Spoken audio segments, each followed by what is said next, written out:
कुंज बिहारी जय कुंज बिहारी जय राधा माधव कुंज बिहारी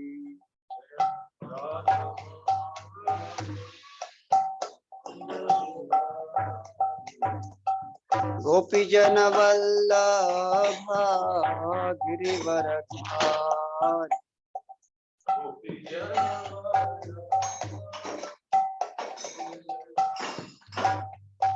गोपी जन वल्लभ गिरिवरधारी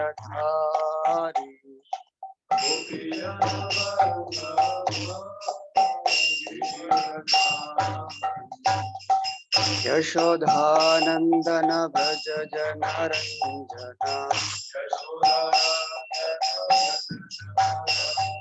यशोधानंदन व्रज जन रंजना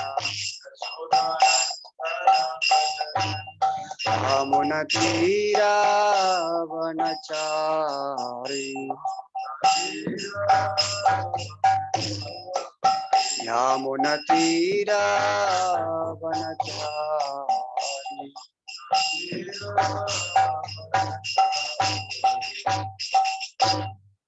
जय ओम Vishnupad Paramhans Parivrajakacharya Ashtottara Shata Shri Srimad divine grace A C Bhakti Vedanta स्वामी श्री प्रभुपाद की जय। श्रीमद्-भागवतम की जय। ओम नमो भगवते वासुदेवाय ओम नमो भगवते वासुदेवाय ओम नमो भगवते वासुदेवाय। Reading from Srimad-Bhagavatam, Canto 1, Chapter 1, Text 1. So I'll just read the shloka translation and the purport what we are going to discuss today. Om, we'll repeat or Om Namo Bhagavate Vasudevaya Janmadhyasya Yatonvayat Pitaratas-charteshu abhignaswarat Tene Brahma Hridayadi Kavaye Muhyanti Yat Surayah Tejo Vari Mritam Yata Vinimayo Yatra Trisargo Mrisha Dhamna Svena Sada Nirashtakohakam Satyam Param Dhimahi. Translation and purport by His Divine Grace A.C. Bhaktivedanta Swami Srila Prabhupada.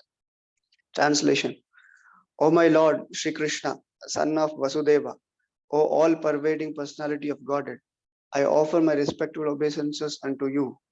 I meditate upon Lord Shri Krishna because he is the absolute truth and the primeval cause of all causes of the creation, sustenance and destruction of the manifested universes. He is directly and indirectly conscious of all manifestations, and he is independent because there is no other cause beyond him. It is he only who first imparted the Vedic knowledge unto the heart of Brahmaji, the original living being. By him, even the great sages and demigods are placed into illusion. As one is bewildered by the illusory representation of water seen in fire or land seen on water. Only because of him do the material universes, temporarily manifested by the reactions of the three modes of nature, appear factual, although they are unreal. I therefore meditate upon him, Lord Sri Krishna, who is eternally existent in the transcendental abode, which is forever free from the illusory representations of material world. I meditate upon him, for he is the absolute truth. Purport.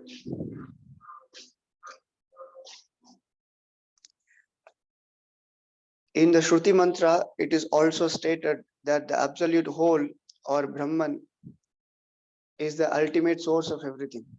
Everything emanates from him and everything maintained by him. And at the end, everything enters into him. That is the law of nature. In the Smriti mantra, the same is confirmed. It is said that the source from which everything emanates at the beginning of Brahma's millennium and the reservoir to which everything ultimately enters is the absolute truth or Brahman. Material scientists take it for granted that the ultimate source of the planetary system is the sun, but they are unable to explain the source of the sun. Herein, the ultimate source is explained. According to the Vedic literatures, Brahma, who may be compared to the sun, is not the ultimate creator. It is stated in this shloka that Brahma was taught Vedic knowledge by the personality of Godhead.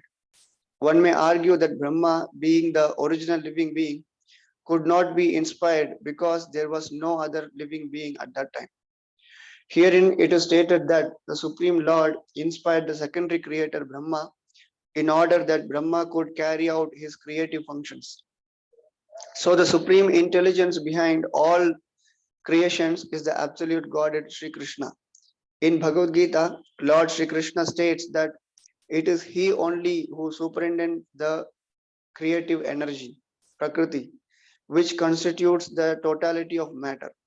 Therefore, Sri Vyasadeva does not worship Brahma but the Supreme Lord who guides Brahma in his creative activities. In this shloka, the particular words Abhijna and Swarat are significant. These two words distinguish the Supreme Lord from all other living entities. No other living entity is either Abhijna or Swarat. That is, no one is either fully cognizant or fully independent. Even Brahma has to meditate upon the Supreme Lord in order to create. Then, what to speak of great scientists like Einstein? The brains of such a scientist are certainly not the products of any human being. Scientists cannot manufacture such a brain. And what to speak of foolish atheists who defy the authority of the Lord? Even Mayavadi impersonalists who flatter themselves that they can become one with the personality, one with the Lord, are either Abhijna nor Swarat. Such impersonalists undergo severe austerities to acquire knowledge to become one with the Lord. But ultimately, they become dependent on some rich disciple who supplies them with money to build monasteries and temples. Atheists like Ravana or Hiranyakashipu had to undergo severe penances before they could flout the authority of the Lord. But ultimately, they were rendered helpless and could not save themselves when the Lord appeared before them as cruel death. This is also the case with the modern atheists, who also dare to flout the authority of the Lord. Such atheists will be dealt with similarly, for the history repeats itself. Whenever man neglect the authority of the Lord, the nature and her laws are there to penalize them. This is confirmed in Bhagavad Gita in the well-known verse Yada Yada Hi Dharmasya Glani. Whenever there is a decline of dharma and rise of adharma, O Arjuna, then I incarnate myself.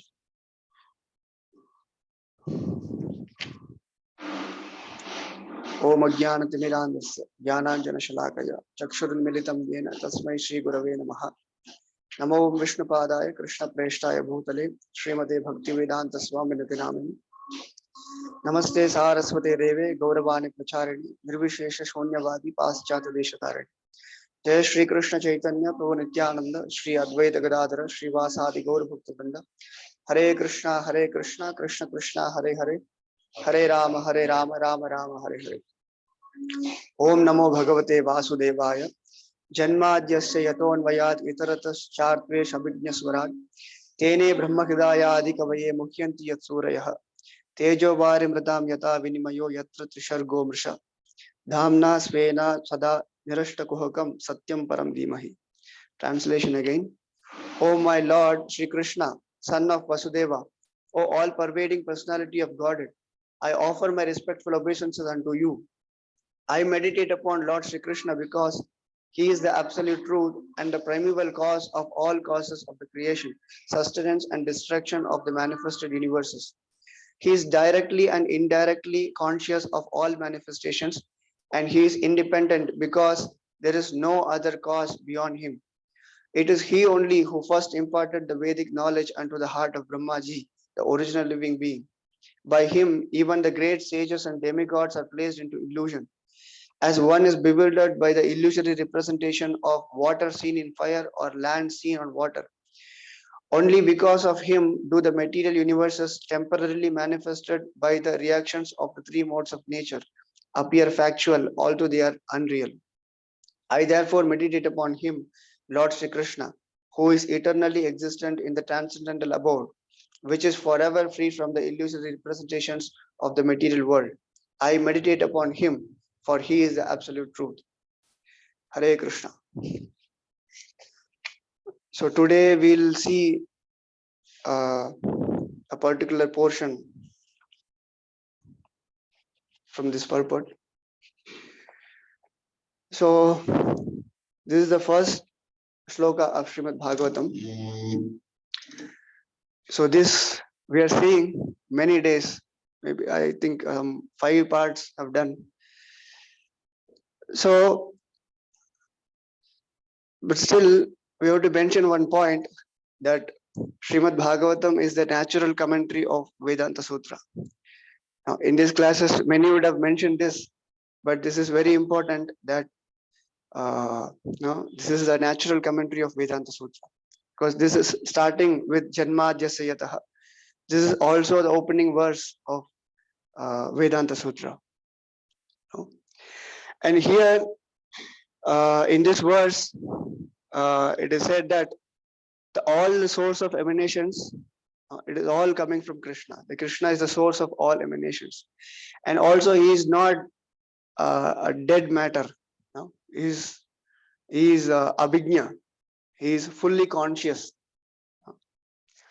So we can see in one way we are also conscious. Here in this particular purport, what we are discussing today, Prabhupada is mentioning that in this verse, 2 words, abhijna and swarad, are very significant. These 2 words, abhijna and swarad, means he is fully conscious and he is fully independent. So in one way we can see we are also conscious, and we are also to some extent we are independent, but we cannot see we are fully conscious and fully independent.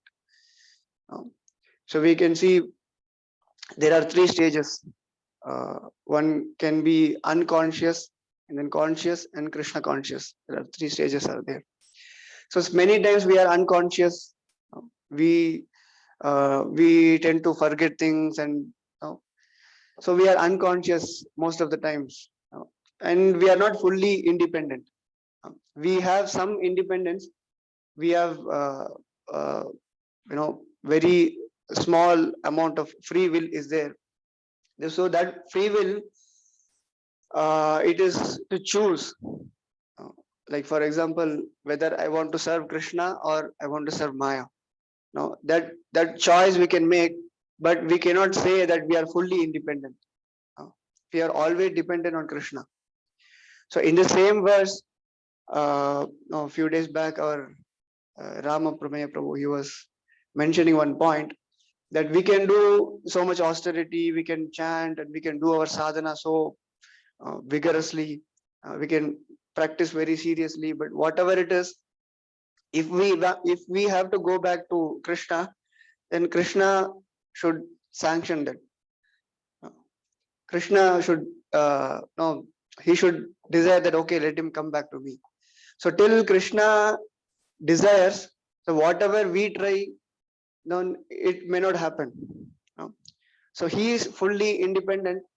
So he can, like, if someone is practicing very seriously, but if Krishna doesn't want him to come back to him, then he will not go back. He is Swarad, he is independent, fully independent. No, but we cannot question. I'm practicing bhakti very seriously, but why you are not taking? We cannot question. He is fully independent, and he can do whatever he likes. So he's fully conscious. He knows everything. He knows. In Bhagavad Gita it is said, Vedaham samatitani vartamanani cha Arjuna bhavishyani cha bhutani mam tu vedana kaschan. It is said, he is saying to Arjuna that as Supreme Personality of Godhead, I know everything what had happened in the past, and I know all that happening in the present, and I know what is yet to happen. So I know past, present, and future. I know everything. Krishna is saying. So if we see, he knows everything and he is fully conscious. He is abhijna. But even no one can understand him fully. Even though we are conscious, but we cannot understand Krishna fully because he is abhijna and swarad. So even the demigods, like powerful demigods like Lord Shiva, Lord Brahma, even they cannot understand. They cannot know Krishna fully. But if this is the case, even the great demigods, even they cannot understand. But now the so-called spiritual leaders, so they are trying to teach people. Like for example, if we want to water a tree, we have to water the root. Then the water supplies to all the parts of the tree, like branches, twigs, leaves, everything is nourished. So, but now the so-called spiritual leaders, they speak on the topic of spirituality, but they don't mention the Krishna is the Supreme Lord. They have some hidden motives that uh, they want to show themselves as God, or they want to become famous, or they want to take money from people. So they satisfy the they satisfy people, and by satisfying people, and they want to be recognized. So it is like that. So even the great demigods, they cannot understand Krishna fully, but then what to speak of this spiritual leaders, so called. So they nobody can understand Krishna fully. So even if we pour water on the leaves continuously, but after some time, even the leaf where we are pouring water, that also will get dried up because the nourishment is not there. So even whatever we speak on the name of spirituality, but when we are not mentioning the glories of Krishna, when we are not glorifying Krishna, then we will not get the proper nourishment. The root, there the water should be supplied. So that's why in the purport Prabhupada mentioning that it is stated that absolute whole or Brahman is the ultimate source of everything. He is the ultimate source of everything. He is the root of everything, whether it is material creation or spiritual. Everything, he is the source of everything. So even in Bhagavad Gita, it is stated that Vasudeva Sarvamiti. So Vasudeva is Sarvam. So this is accepted by all the great acharyas, even Ramanujacharya, Madhvacharya, Chaitanya Mahaprabhu, even Shankaracharya accepts this statement that Vasudeva Sarvamiti. So in the commentary to Bhagavad Gita, he mentions that Narayana Para Abhyaktat. Narayana is beyond this material creation, beyond this material cosmic creation. So Abhyakta in the sense, there is a total material creation, Mahatattva. From there, if the material creation is manifested, it is Abhyakta. If it is not manifested, it is Abhyakta. So whether it is Vyakta or Abhyakta, whether it is manifested or unmanifested, but Krishna is beyond all this material cosmic creation. So he is not now part of this material creation, or he is not under this material creation. He is beyond. He's beyond the material creation. So that is the chief qualification of the Supreme Lord. So whenever he descends in this material world, whenever he appears in this material world, he comes with this chief quality. So he is beyond this material creation. He whenever he comes to this material world, he comes with the spiritual body. So it is not that the impersonalists, they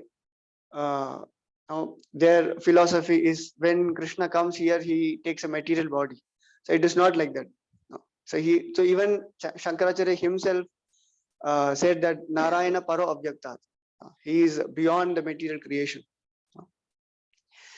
So when he comes to this material world, he comes with his own spiritual body.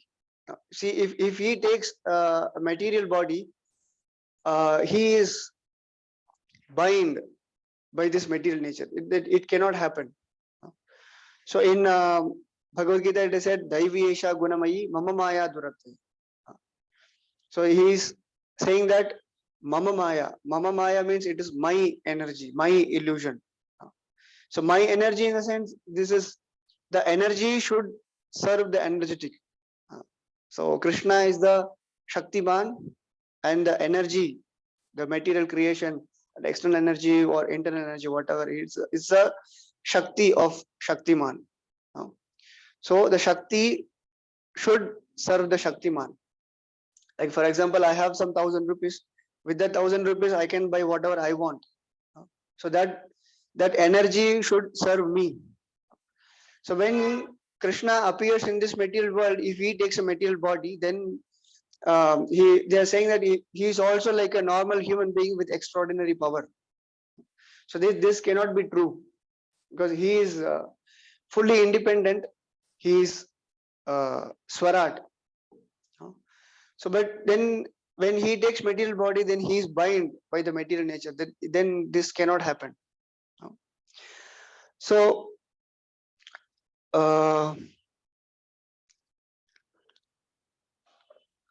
so that's what when Krishna appears, he appears as a normal human being. So then the question comes that how we can identify that he is a Supreme Lord. Like in Chaitanya Charitamrita, there is one verse that how to identify incarnation of Lord. It's very difficult to identify incarnation of Lord. So there it is said, the great sages can understand an object by two symptoms, by two features. It is Sarupa Lakshana and Tatastha Lakshana. By these two things, we can understand any object.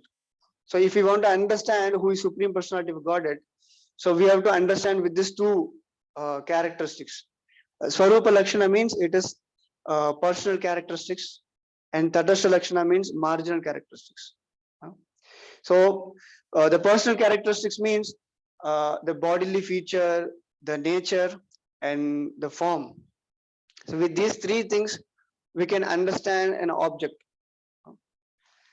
Like for example, when Krishna appears here, now he appears in his spiritual form. So there are some markings on his lotus feet. Now, this is bodily feature, the form. With this, we can understand that he is a Supreme Personality of Godhead. So, and also we can see, when Chaitanya Mahaprabhu appeared here, he didn't want to show that he is Supreme Personality of Godhead. He is Krishna himself. He didn't want to show. Because in Kali Yuga, people have tendency to claim themselves as God, as incarnation of God. Now, if Chaitanya Mahaprabhu says that, no, I am God, I am incarnation of God, then everyone says, if you are incarnation, then I am also incarnation. So I am also Krishna. So to avoid this, so Chaitanya Mahaprabhu didn't show himself as a Supreme Lord. So this is the external reason. There are some internal reasons also. He came as a devotee. He wanted to experience the mood of devotee. That is some internal reason. But still, he didn't want to show. But still, people could recognize that he is not an ordinary person. He is so like in one incident, Chaitanya Mahaprabhu dived into the ocean, thinking that this is Yamuna. Then a fisherman caught him with his net, and he was seeing Chaitanya Mahaprabhu, and he was thinking that this is not a normal living being. This is something different. He was very astonished and like that. So from the form and from the personal feature, from the nature, we can understand the Supreme Lord. And also the Tatastha Lakshana, the marginal characteristics. What is marginal characteristics means? The knowledge and his activities. So the knowledge we can see, where from the scriptures we can understand that this knowledge anybody cannot give. This a common man, he cannot give such a great knowledge. Like you read Bhagavad Gita, each and every shloka is so much great knowledge is there. Like I was reading first time the Bhagavad Gita. In the 10th chapter, it is mentioned. In the 10th chapter, Krishna is explaining all his opulences. I am this, among this, I'm this, among Pandavas, I'm Arjuna, like that. He was explaining all his greatness, opulences, explaining. And then after hearing all these things, Arjuna was struck. He didn't know what to reply and what to do, like that. And then there is one verse, he's saying that, no, he is struck with wonder, and he's saying that you're so great, and obeisances to you in the front, obeisances to you at the back, obeisances to you on the side. There is a verse like this. So after reading this, I was thinking, what is the verse? This is just obeisance in the front, back, side. What we'll get from this? No, but it is not like this. So when we read again and again, then we can understand that the mood of Arjuna after hearing all these things. This is not a normal human being. It is not a normal living being. He is a supreme Lord himself, and he is hearing all these opulences. After hearing this, he was struck. He didn't know what to do, and that mood of Arjuna we can understand from this. So many say that in the first chapter, all the names are mentioned.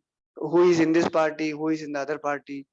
And it is just some names are mentioned. So they say that actual Bhagavad Gita starts from the second chapter, because Krishna started speaking in the second chapter and he started giving instructions.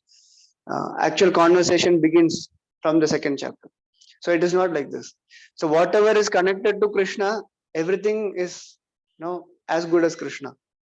So in the first chapter, whatever is mentioned, everything is related to Krishna. So we cannot underestimate that the first chapter and second chapter, it is not like this. So whatever is in relation with Krishna, it is as good as Krishna. So with these things we can understand is a supreme personality of Godhead. So we cannot say as impersonalists say that when Krishna comes here, he takes a material body. It's not like that. He is Swaraj. He is independent. He is not bind with anything. But also it is said, with love we can bind. That is different thing. But he is independent. No, he is not dependent on anything. So only by his extraordinary prowess and uncommon activities, which are impossible for the embodied living entities. So these activities a common man cannot perform. With this extraordinary activities, we can understand he is the supreme personality of Godhead. He is Swaraj. So in the purport, Prabhupada is mentioning about scientists. So here the material scientists take it for granted that the ultimate source of the planetary system is the sun, but they are unable to explain the source of the sun. So we can see here Prabhupada is mentioned about the source of the sun.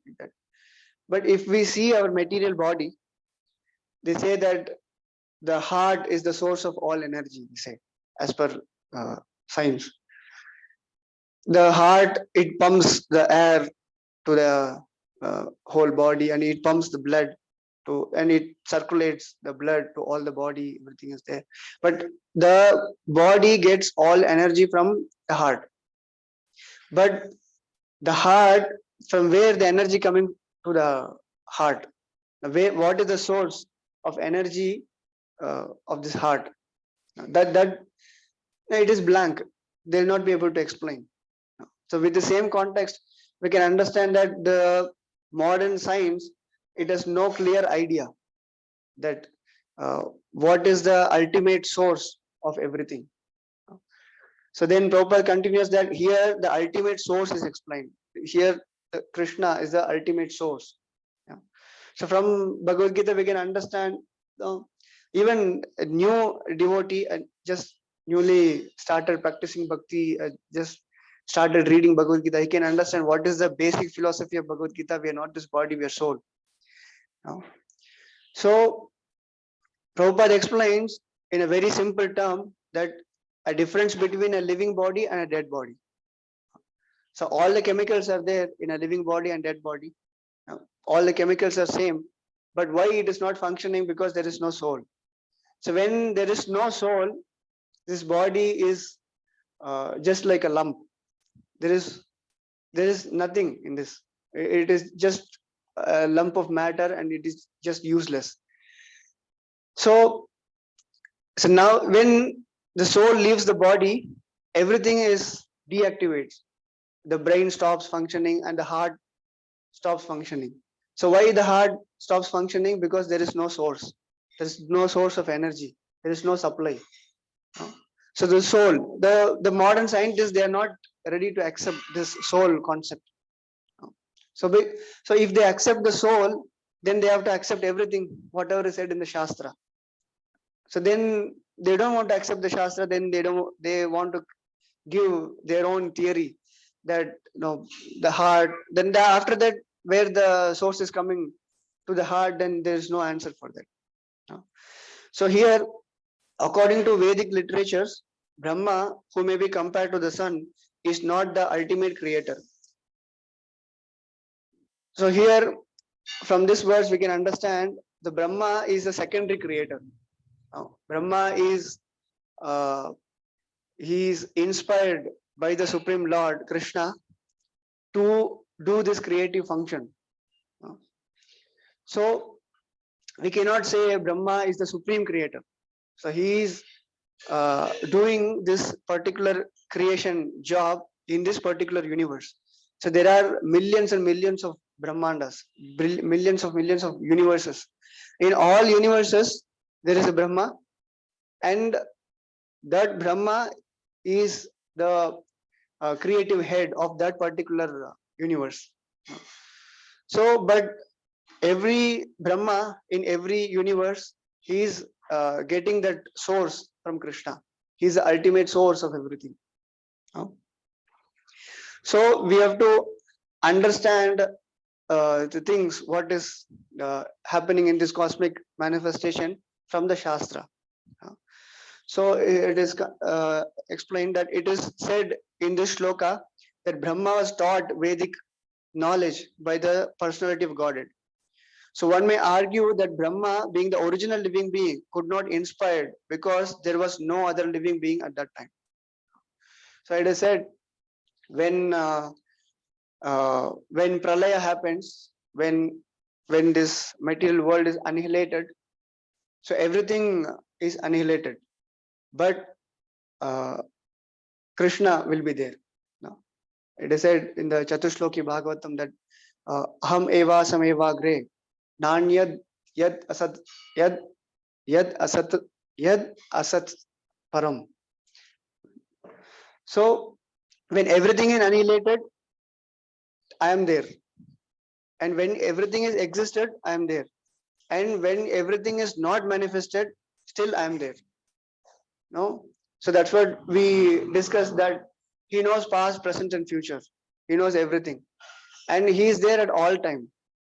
There was never time that he's no, but he is there all the time. When this material world is annihilated, but still he is the person who is remains.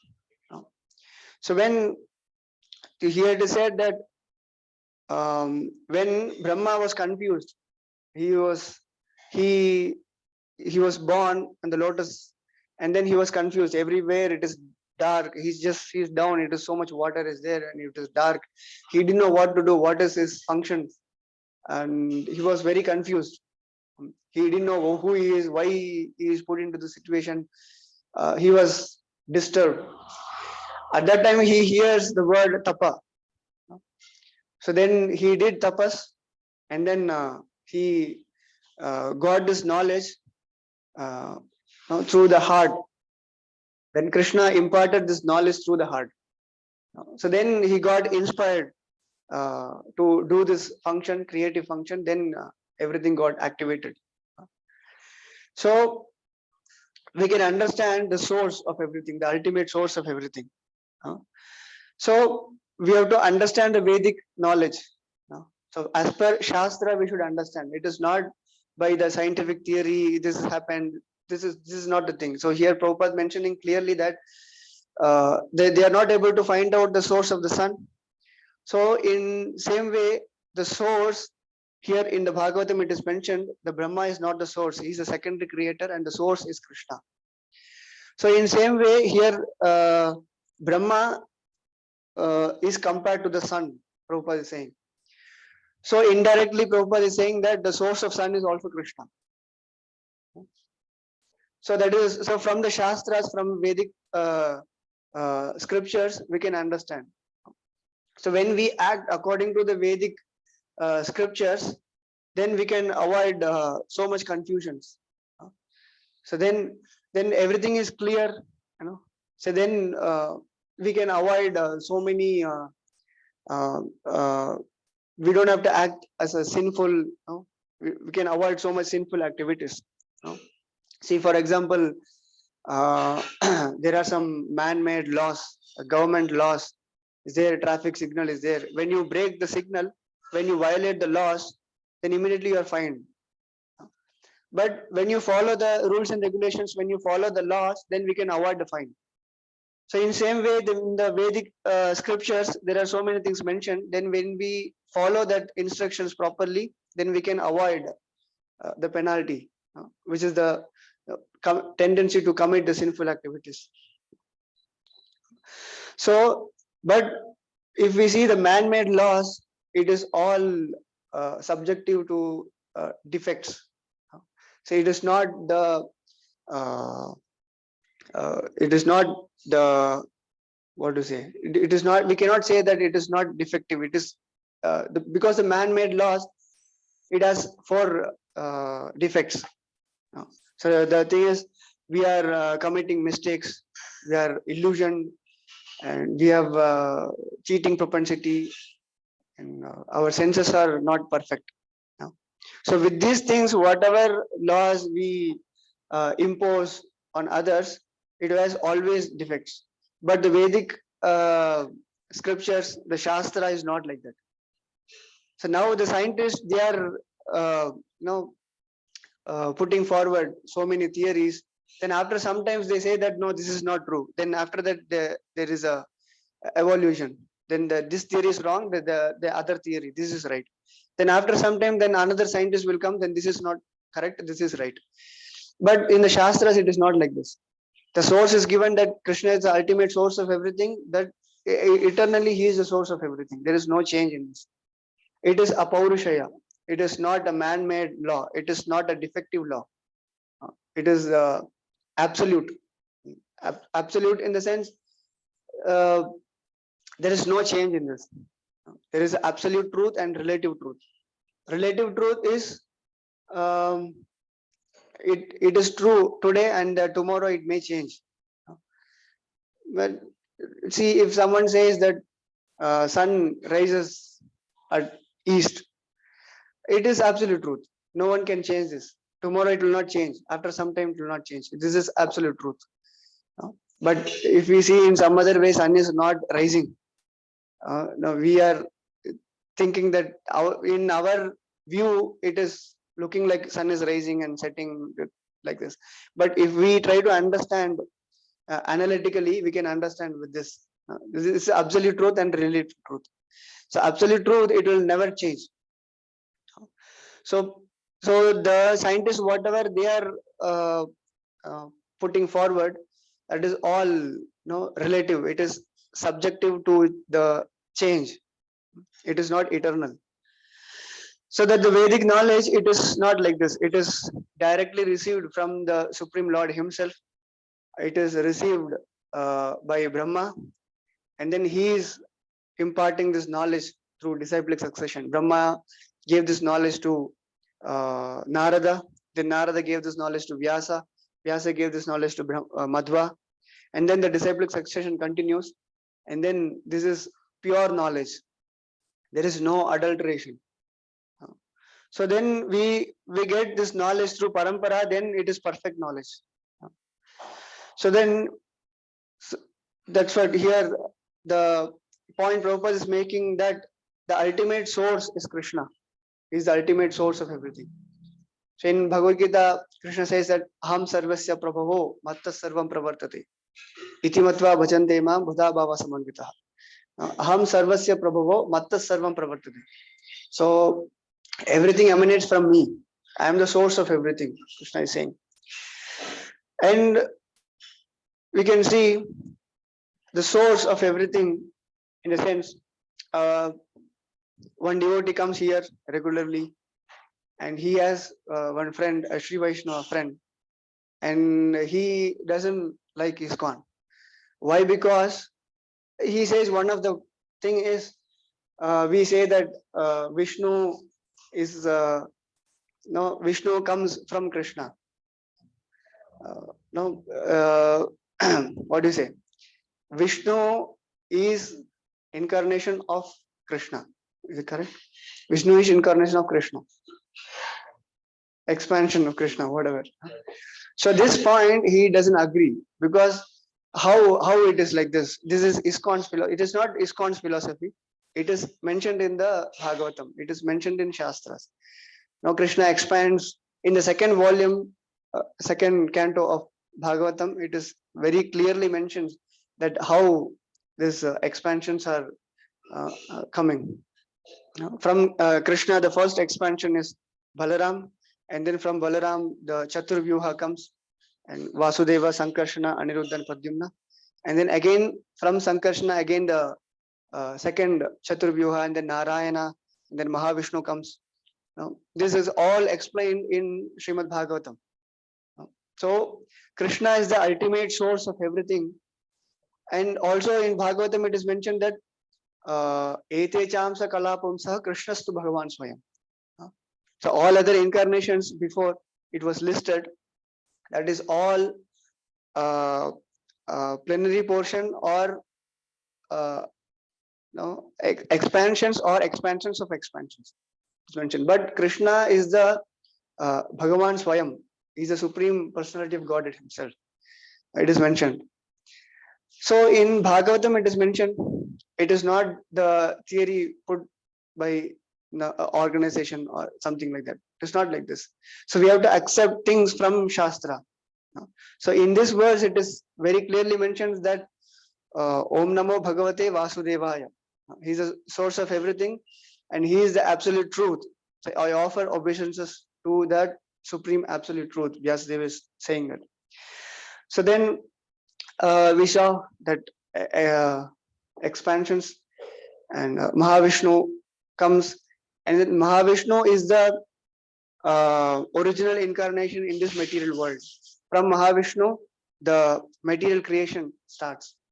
So even though from Mahavishnu the material creation starts, he is not affected with this material creation. He just glances at Ramadevi, and through the glance the Shambhu expands, and then Ramadevi expands into Durga, and then it is the material creation, that part is taken care by Durga. The living entities are put into the womb of material energy, and then the creation starts. But Krishna or Vishnu, he is not directly involved in the material creation. So here in the translation it is mentioned that he is directly and indirectly conscious of all manifestations, and he is independent because there is no other cause beyond him. Directly or indirectly, he is the cause of everything, but no, directly he is not. Directly he is not involving in the material creation, but through the agency he does everything.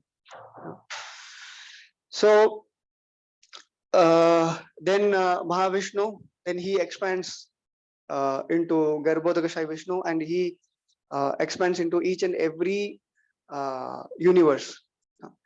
So Garbhodakashayi Vishnu is in the material world, in the material, but still he is not affected. So from Garbhodakashayi Vishnu, from the navel, the 14 planetary system, and then Brahma takes birth, everything is there, and then Garbhodakashayi Vishnu, he expands into Kshirodakashayi Vishnu as a Paramatma, and he stays in the material world. He has his abode in the material world, but still when the annihilation happens, there is nothing will happen to that abode. That is eternal. It will just unmanifest, and then again it will manifest. So he is now he is independent. That material creation or annihilation, that will not affect the Supreme Lord. The Supreme Lord is just manifest and unmanifest by his own free will. So he is not subject to any changes in this material world. So in Bhagavatam it is mentioned that pravartate yatra rajastamastayo satvam cha mishram cha na kala vikramaha nayatra maya kim utapare harer anuvrata yatra sura surachitaha. So the translation is, in that personal abode of the Lord, the material modes of ignorance and passion do not prevail, nor is there any of their influence in goodness. There is no predominance of the influence of time. And so what to speak of the illusory energy, external energy, it cannot enter that region. So even though Mahavishnu, Garbhodakashayi Vishnu, the Kshirodakashayi Vishnu, they are all in this material world, but still that material modes of ignorance, even the goodness, it cannot prevail in that region. So then there is no influence of time. So he is in this material world, but still he is independent. He's not subject to this material. So although he is within each material universe, the influence of the material energy cannot touch him. So that is the independent nature of the Supreme Lord. Then Prabhupada explains about the supreme intelligence. So we can see the cosmic manifestation, how it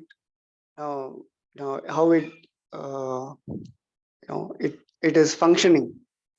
For example, we see now the light is there, the sun rises and sets, everything is on time. There is a perfect management.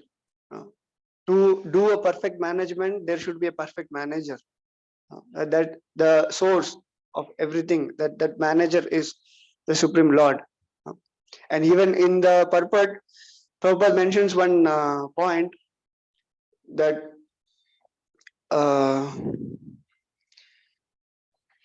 no one is fully cognizant or fully independent. Even Brahma has to meditate upon the Supreme Lord in order to create. Then what to speak of great scientists like Einstein? The brains of such a scientist are certainly not the product of any human being. Scientists cannot manufacture such a brain, and what to speak of foolish atheists like this.